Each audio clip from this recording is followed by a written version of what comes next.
Good morning, everyone. How are you all today? I hope you're all fine.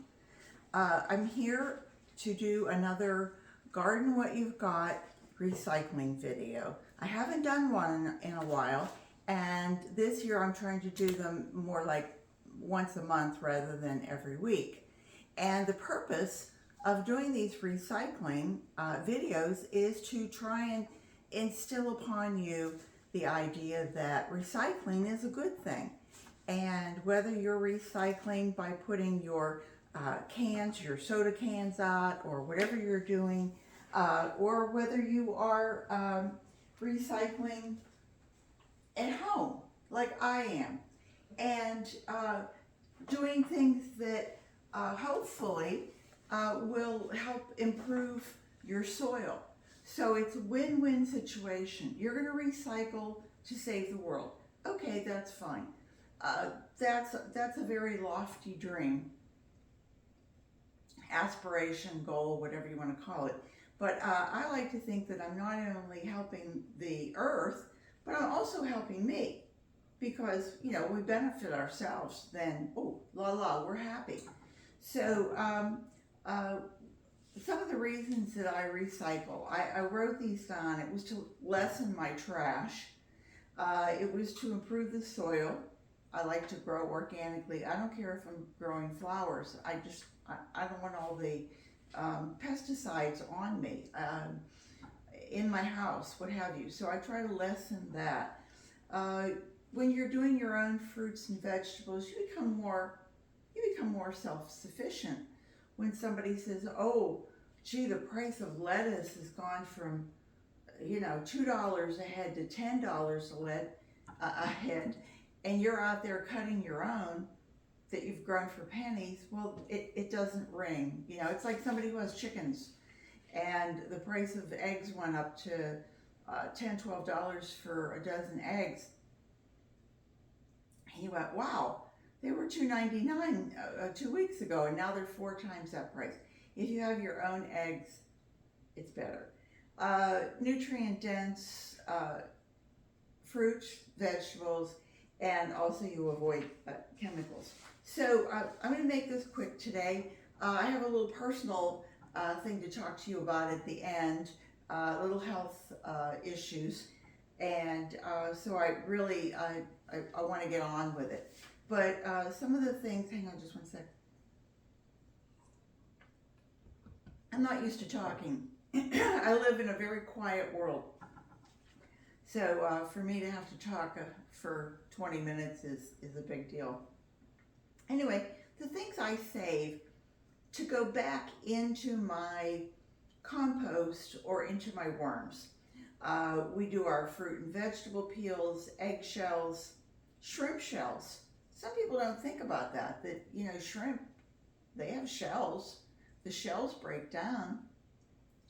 They're made of chitin, this crustacean shell-like thing, is a protein, and it breaks down. It goes back into your soil. If you give it to your worms will eat it. Coffee grounds. Boy, coffee grounds are my big one.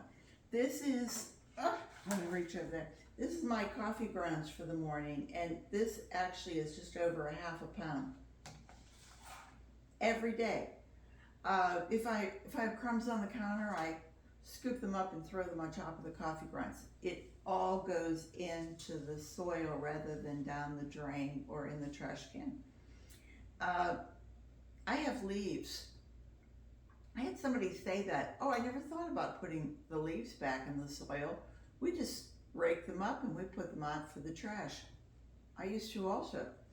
My moringa leaves, I meant to pick some up, but I wanted to show you that this is what I do with my moringa leaves. I wanted you to see it for people who really maybe aren't understanding me. And I powder mine. They're dried and then they're powdered. And this is what I use for us. These are the tips.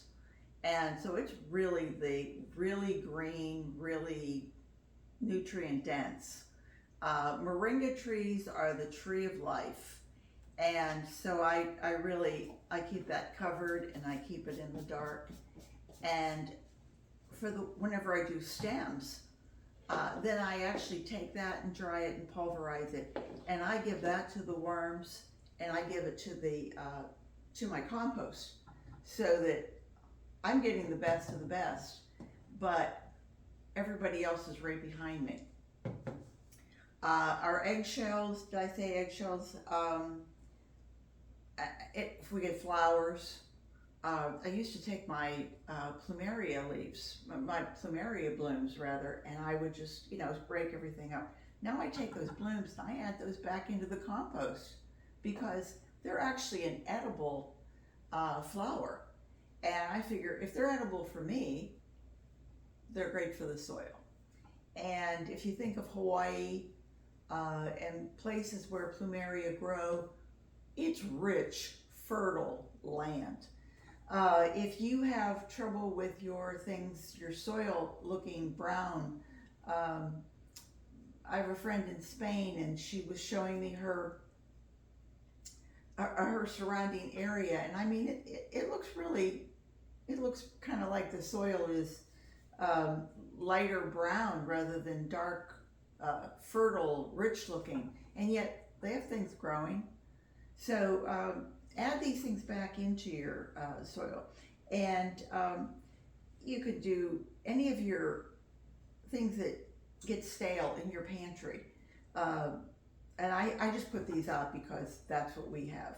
And if you have bread, you have anything that's stale, that can go into your compost. If you're raising worms, it can go into your worms. As I said, the fruit and vegetables. If you have something that's rotting, if you're worried that, oh gee, it's got mold on it, oh gee, it's going to be rotten, what have you, put it in, stick it in a bag. Save these bags, okay? You don't have to waste a Ziploc or something like that. Stick it in the freezer.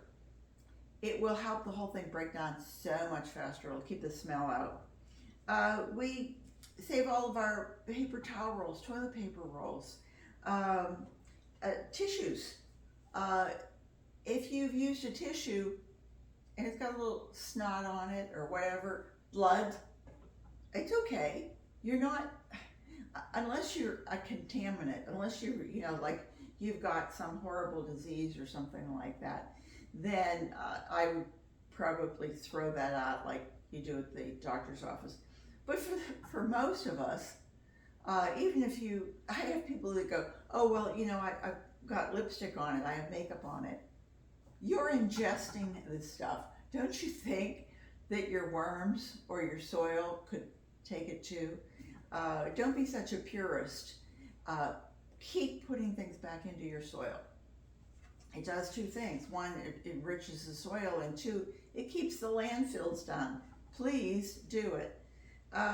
Your vacuum, when we vacuum, we put that back in. When we sweep the floor, we put that into the worm bin. Dryer lint. Most of my clothes are cotton. The things that aren't, geez, I don't think there's much fiber coming off of those, but the cotton goes back into it. As well as things like your Q-tips. It's earwax. What can I say? Crackers, cork, popsicle sticks, all of these things. This is my shred. This is shred for about a week, just in what comes for the mail.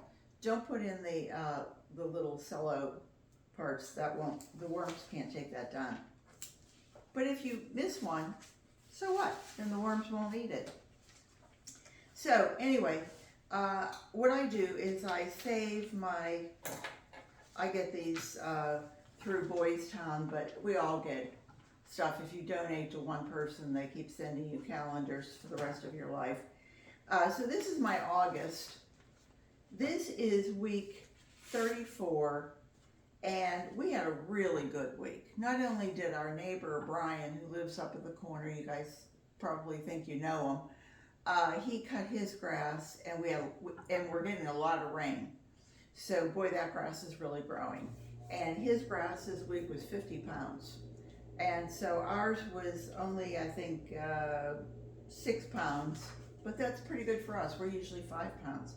And also because of that, we trimmed some hedges, and we ended up getting 8 pounds. So normally all of this would have gone into a trash bag, including Brian, who brings me this huge trash bag.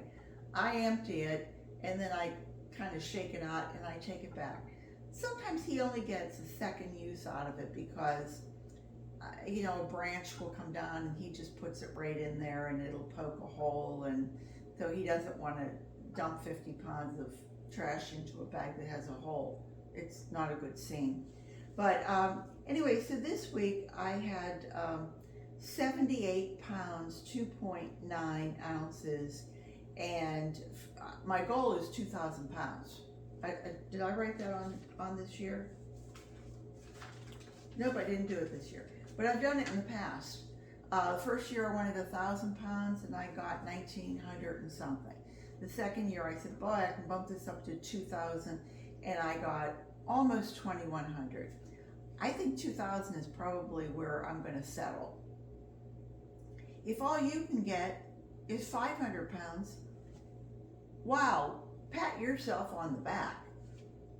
If all you can get is 5,000 pounds, pat yourself on both sides. So anyway, my grand total for 34 weeks is 1,350 pounds, 15.5 ounces. I think that's darn good. So I'm real happy with that. I'm real happy to stay on course like this. It's keeping the summer going by. That means we have 18 weeks left to get 650 pounds. Chances are I might get it, but I have a little challenge coming up. So for those of you who aren't interested in my personal life, turn it off. You go to someone else. Rick has had a skin cancer problem for about 7 years. He had to have an insight melanoma taken off of the top of his head, which left a scar like this, and they had to do a skin graft, and that was 2 operations. That was about 7 years ago, and since then he is really diligent about seeing his dermatologist. He either goes 2 times or 4 times, but I think it's twice a year he goes for a complete, and then if he sees anything on himself, he rushes over, excuse me. Along the way, he also has a chest x-ray, because this is so important. If you have any kind of skin cancer that's on your face or neck, these things can travel down through your lymph nodes and get into your lymphatic system. He has a little nodule they found on his lung, but that has not done anything in the last 4 or 5. It hasn't grown or anything. However, the last time he was there to see the oncology doctor, she saw, because they do a whole rigmarole, in his pancreas, she saw that the opening of the pancreas was enlarging, and that's a big question mark. So she suggested that he see his gastroenterologist, and he did, and he suggested that another scan be done, and they found 2 cysts. So 2 weeks ago, I'm losing track of time, August 6th, he had a endoscopic ultrasound, and they have to put a tube down into his stomach and then into the pancreas and see what they can see. And the probe is able to take a biopsy, but when the doctor got into his pancreas, he realized there was a gelatinous area next to it. It's called a mucocystic something, and he went, He could have poked all 3 and gotten samples, but he said he didn't want to create a system where he might create pancreatitis, and then that would be a whole thing. He did not see cancer now. It doesn't mean that the next day it didn't start to grow. But so you're kind of like, you're at the roulette wheel, you know. It's like, well, it could be on the next roll. So we saw a surgeon on Thursday. Today's Sunday. We saw the surgeon on Thursday, and he pretty much said, Rick, you need to have part of your pancreas removed. I'm asking questions, you know. I've been writing approximately how much, approximately 20%. He does a system where they, and this isn't just a, oh, well, you know, oh, I have a little skin cancer and we'll take that off and we'll take a little more. No. Your pancreas sits behind the liver, behind the stomach, almost to the rib cage, almost to your spine in the back. So this is an operation that you're opened up, and they have to go behind everything. They take off, and I'll make this as quick as possible, they take off approximately 20% of your pancreas, and then they do slices to see if they've gotten anything questionable. It might be the whole thing, but for now, until he gets in there and sees what he can see, it's 20%.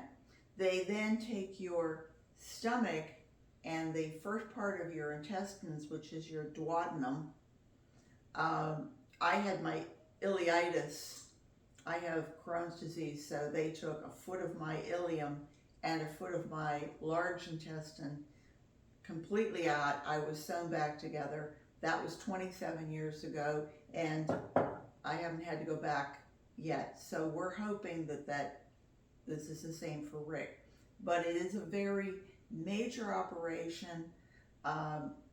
If they find any cancer, then he will have to go through chemotherapy. But for right now, the best case scenario is that they do this and take part of his stomach, I believe, and then kind of stretch that out and create another pocket so that his stomach he can still eat, and sew him back up and send him off like the Raggedy Ann and Andy dolls that are all stitched up, and that he will have a long, pain-free life. But to get there, it's going to be an intense situation. And so the reason I'm telling you all this is because probably videos will be sporadic, and also that I'm asking for your prayers. I am a very I'm a very spiritual person. I was raised Catholic, so was Rick. We don't go to church, although I do say 2 rosaries every day, and pray many times during the day, and feel very close to God. That regimentation we have not done. We did for a while, but you know, we don't now. But who knows what tomorrow will bring.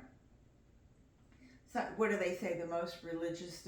There's no atheist in a foxhole, and I think we feel like we're going to be in the foxhole. So the operation is going to be Wednesday, September 3rd. We have to be at the hospital at 5:30 a.m. and they start at 7:30 a.m. because the surgeon wants to sleep a little longer.